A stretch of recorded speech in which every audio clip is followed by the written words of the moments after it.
Welcome back to the channel, guys. Been seeing a lot of videos lately on Sn95s, the do's and don'ts and buyer's guide. So I figured with me buying 30 some different Sn95s over the years, I've been messing with these cars for about 20 plus years, 25. Got my first one when I was in high school. I think I was a junior back in 99 or 2000. I bought a black 94. Knew nothing about these cars. The internet wasn't a thing. There was the internet, but we didn't have it. Not here in Kentucky, where I live, a little small town. Nobody had the internet. I think you could do some dial-up, but none of the stuff that we have nowadays. We're all pretty lucky. We can look things up. We can kind of do some research before we buy one. We know what to look for. Back then, you just bought one and prayed. Those cars, and like I said, in 99, 98, when I bought that car, they'd only been out 4 or 5 years. So relatively still a new car at that point. Nothing had really, the issues that are now a problem weren't a problem then. So I thought with my experience buying, like I said, I think this 98 Cobra I just bought, which I'll look for the link below. I'll be uploading that in the next probably 2 or 3 days. When I get this tank in, I plan to upload it and do a full video on this 98 Cobra I bought, but I think that makes number 30, to be honest with you. 29 and 30 I bought.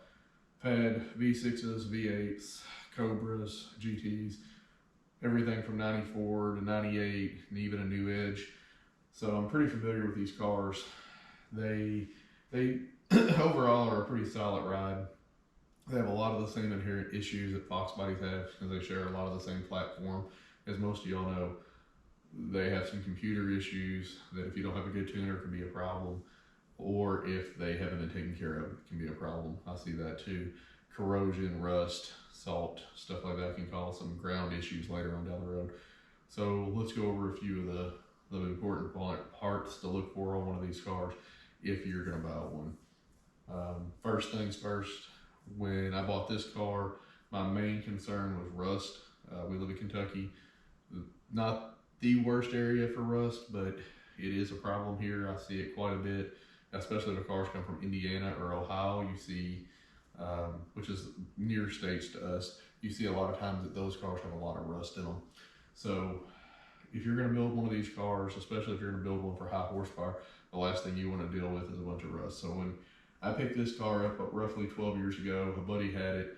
Paint wise, it was not that great. Interior was decent, but he brought it over, I crawled under it, flashlighted it, front to back, checked the shock tires. There was no rust. So the very first thing you want to do with one of these is pop the hood, and where the shock tire area is, and behind this front wheel, long area that's kind of, it's almost like a lip there. Gravel, dirt, mud, it kind of collects back here, and if it's not washed out, that's the first thing I do after every drive, I wash that out. If it collects back there, it will cause rust. I could not tell you how many of these cars I have wrote about over the last 5 years, and I'll say, hey, can you send me a picture of the shock tires? And I either get one of two responses. Hey man, it's got shock tire rust, or I don't know what you're talking about. Let me go get a video, and then I'll get a call, a video back, and I'll say, there's a little bit here. Well, if there's a little bit, there's usually a lot. So it's hard to see sometimes, but where these shock tires mount up, they rot out, and once that rots out, you've got a problem. So this car had none of that, and that's why I bought it. It didn't have any rust anywhere. It didn't even have surface rust. So I knew right then, it was supposedly a one owner before my buddy. I knew this was the car I wanted. It was a good foundation, bone stock. This is where I wanted to go. With that being said, that's probably not gonna happen at this point. Now this car is 30 years old as of next year. A 98 Cobra, you're talking 26, 28 years old. You're getting into some territory of pretty long time frame. They've been on the road. Let's face it, when these cars come out, nobody thought people was going to be really modifying them and making them into anything special. Most people's cars don't sit in the garage like mine do. So, rust is a real thing. So check the shock tires inside. Take a flashlight. Check the inside of the shock tires really, really well, because I would say 50% at this point, if you live in any state with salt, it's going to have some kind of shock tire issues. I bought a 94. about 4 or 5 years ago. There was an ad on Facebook Marketplace. It's very vague. Said 94 Mustang GT, yellow, 5-speed, leather, new tires, $1,000, blown engine. I went and picked it up in Louisville, called the guy, made some arrangements. He didn't have much to say. All the guy said was, it's at a shop, here's the address. They're probably not there. Take a jump box. It's been there for about 2 months. The motor's blown. I don't want to mess with it. I went, did some investigations, and we'll kind of get to it a little bit. But these motors are 302s, especially, are fairly bulletproof. As long as you don't do much to them and you keep oiling them and cooling them, you don't have any problems. So, with that being said, I went there, checked everything out. Pretty quickly realized that I didn't think it had a blown head gasket, but I knew there was some kind of issue. Thought maybe a radiator was clogged or a thermostat, which was the issue. And called the guy, paid him, got the car home, and realized that it had shock tire rust. I saw it there, but at $1,000, I figured I could part it out. Talked to the guy a little more, and it was actually supposedly the first 94 in Louisville. It had came in. He had ordered it in early '93 when he figured out the new body saws were coming out. He ordered it, and it was the first one off the truck, and he bought it brand new in '94. So he was the original owner, but he didn't really take great care of it. The paint was good, the interior was okay, but as far as any kind of maintenance, he just didn't do it. So when it popped when it overflowed the radiator and it overheated, he just took it to the shop. And when they told him they thought it might need a motor, he said, forget it, I'm done. Wash my hands of it, I'm just gonna sell it. So I bought it. And the only way to really fix the shock tire rust in these kind of cars that I found that works, you can, if it's not bad, you can of course patch it. You can usually tell when somebody's patched it, or you can do what I did. Went to the junkyard, took me a Sawzall, and on the frame rails there's some factory lines, like little triangles. I don't know how to describe it. You'll see it if you ever look at one. I followed those lines on both of the cars, cut them out, put it on jack stands, got it all squared up, did some measuring. My uncle owns a body shop, so he did quite a bit of helping. My dad, God rest his soul, he just passed away a few weeks ago. He got under that other car, and welded everything in.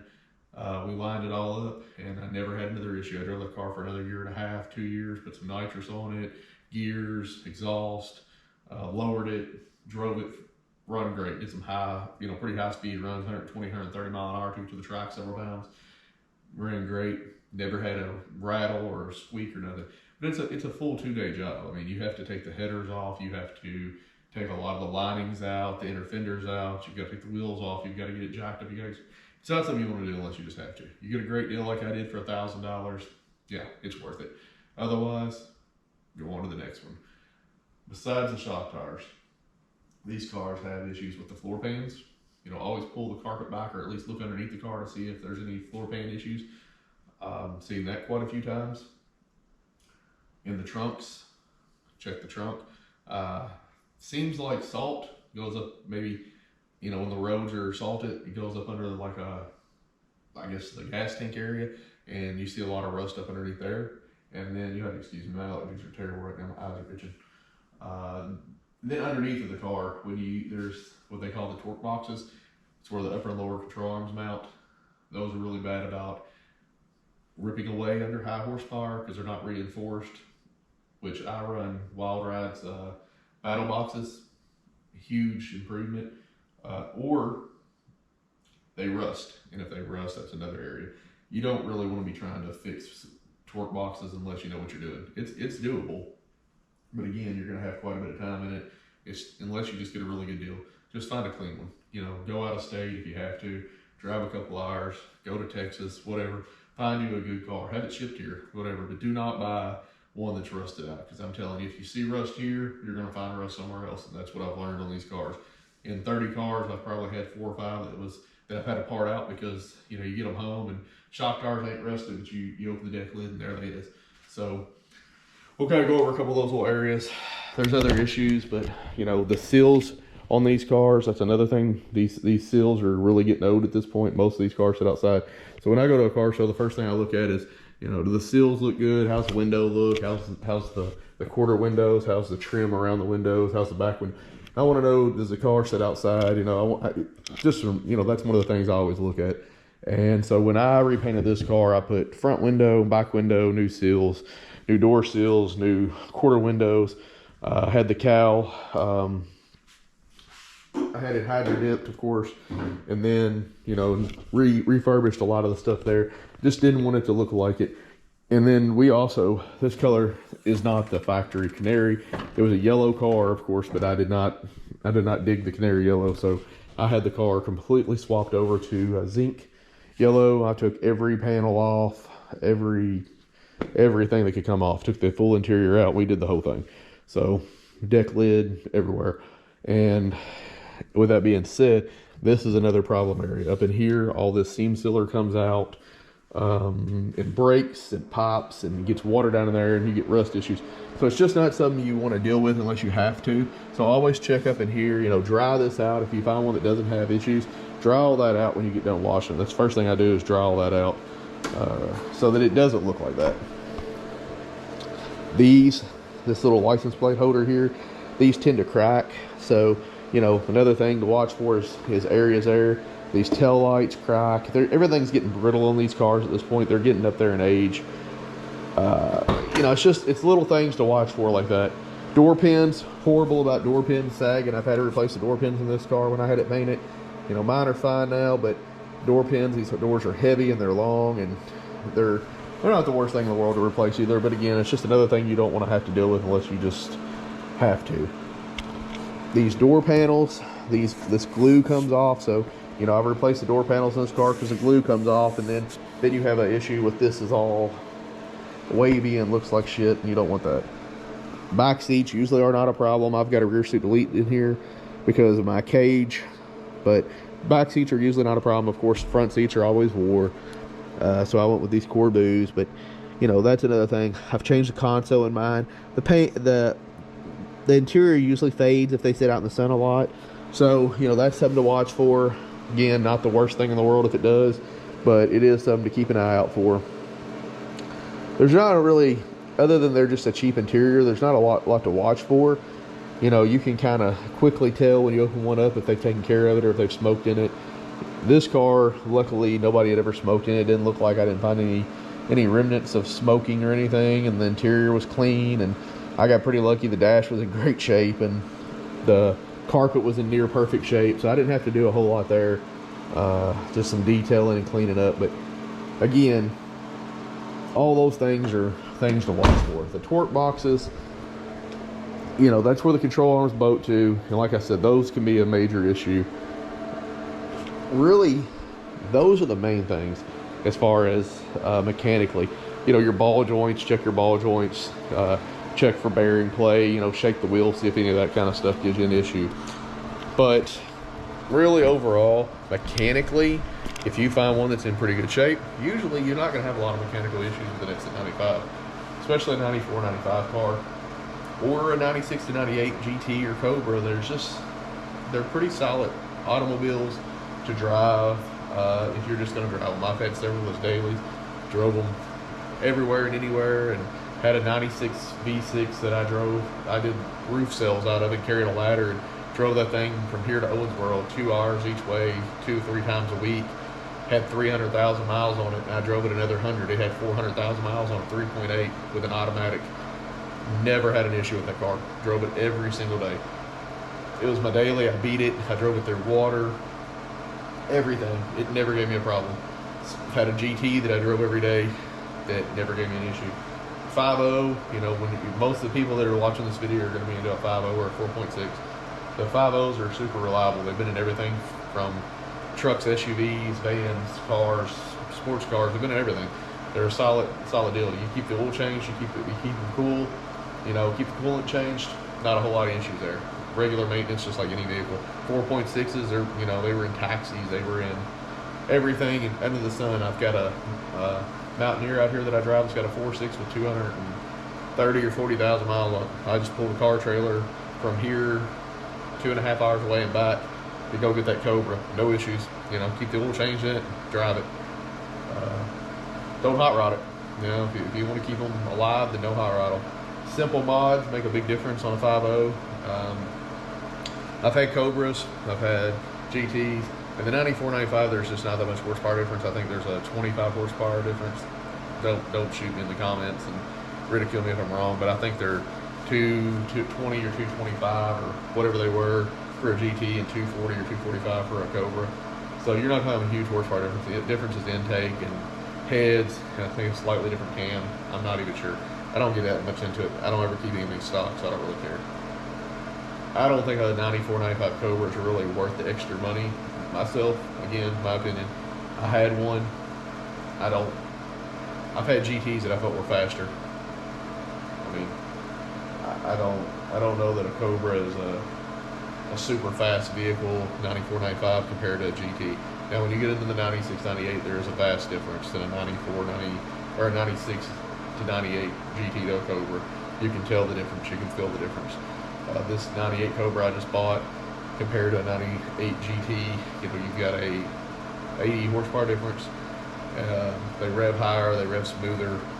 They just are a better motor, to be honest, as far as performance.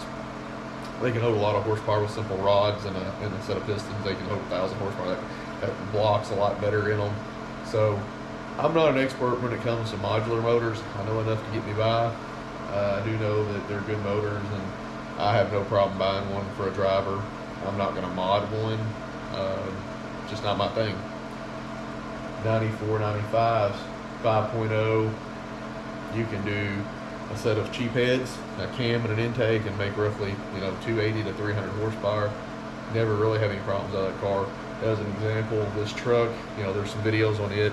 It has a well-worn 302 out of a buddy's car that had nitrous, and it's had a supercharger on it. I didn't do anything to the bottom end whatsoever, besides put a new oil pump on it, because I didn't know how many miles was on the motor. It's got probably 140, 150,000 on the bottom end. I stuck a set of $700 off-the-shelf skip white heads off of eBay. They were $700 to the door with a set of fully assembled. I put a set of $140, $150 Scorpion 1.6 roller rockers on it.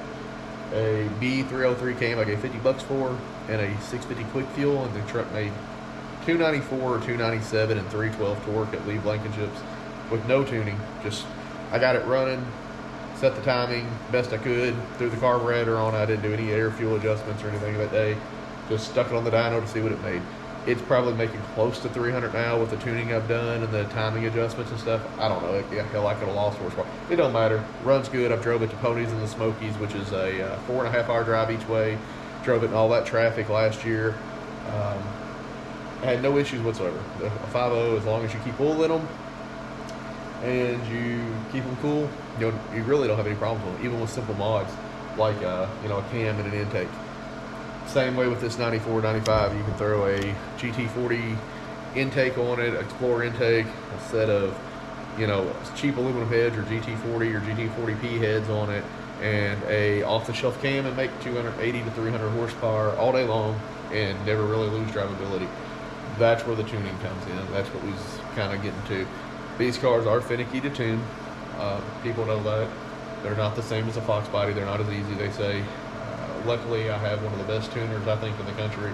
Everybody thinks their tuner's the greatest, but I really think that Lee Blankenship is head and shoulders above most tuners when it comes to drivability and reliability. This motor was built 10 years ago or 11. It's been making 640 to 670 horsepower.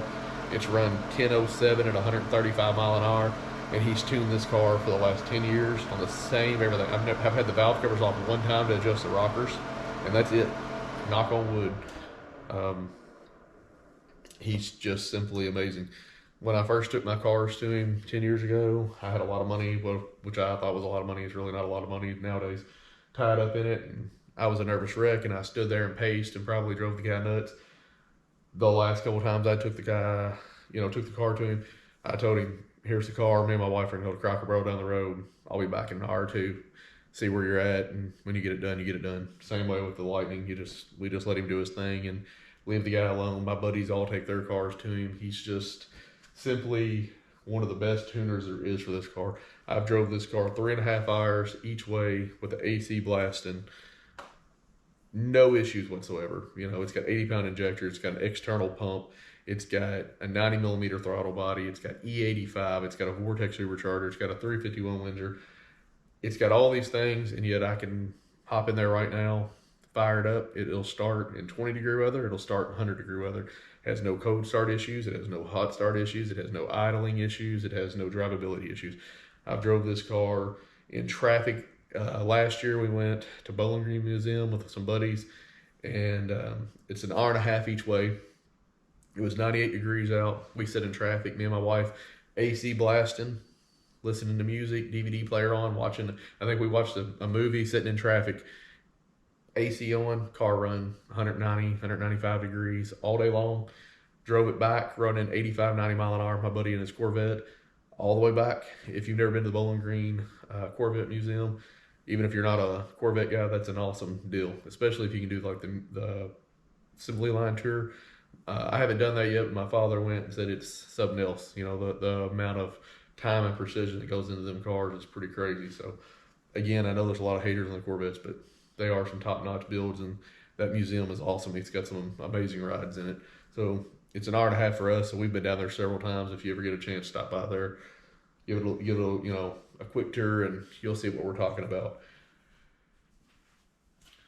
Sorry, I'll have to edit that back together. I don't know exactly what happened there, but apparently this GoPro shut off. Said it was too hot, so it's brand new GoPro 11. Not thrilled about that. Sitting inside of a garage at 65, 70 degrees. Anyways, get back to tuning wise. The tuning, I don't think it's that big of a deal. Do you need a standalone? Probably not. I know there's some guys that make 900 horsepower on stock computers, especially the 96 and up guys with the OBD2. I even know a guy that's got a saline that's supercharged. He's got several of them. He's in Indiana now. I think his 95 or so saline, so 94, 95, supercharged. He did an OBD2 swap. I'm not sure how he did it, but he did it, and it was possible. So that's always an option. If you don't like the OBD1, you could always switch it over to OBD2, or you could do a standalone. Terminator X is cheap, and that's an option too. Again, I don't think it's needed. Run a decent mass air, get a good tuner, and that's about it. As far as other little gremlins and issues, I've seen a few of these cars that people have said, oh, it's got drivability issues, it's got gauge issues, it's got this issue, it's got that. A lot of times it's a ground. These things are getting old, they're 30 years old. Again, check your grounds first thing. Body to engine or frame to engine, and the computer ground that's up under the kick panel. All those things, they can corrode over time. Check them. If you got a bad ground, you'll have a lot of problems, just like any other car, anything that's got a ground, it's got to be good. So those are the common issues. I think, they're a good car. They're relatively cheap. They've went up quite a bit though in the last little bit, but they are relatively cheap still. Everybody's version of cheap is different. I think $6,500 is what I just paid for this Cobra. I think that's crazy. I would have paid $3,500, $4,000 for this Cobra 4 or 5 years ago, even 3 years ago probably. But I was looking for a 96 to 98 Cobra, and everything was $9 grand, 10 grand, 12 grand. When I found this car for $6,500, interior's mint. Outside, it's got the typical white Ford paint issues. Like I said, I'll do a video on it. I thought $6,500 is a steal, so I bought it. Still remains to be seen. We'll see if it's a good deal or not. There's just a lot of things to look for, a lot of things to know about before you buy one. If you have any questions, feel free to leave a comment below. I'll try to respond to all my questions and comments. Please like, share, follow, and I appreciate y'all's support. Thank you guys.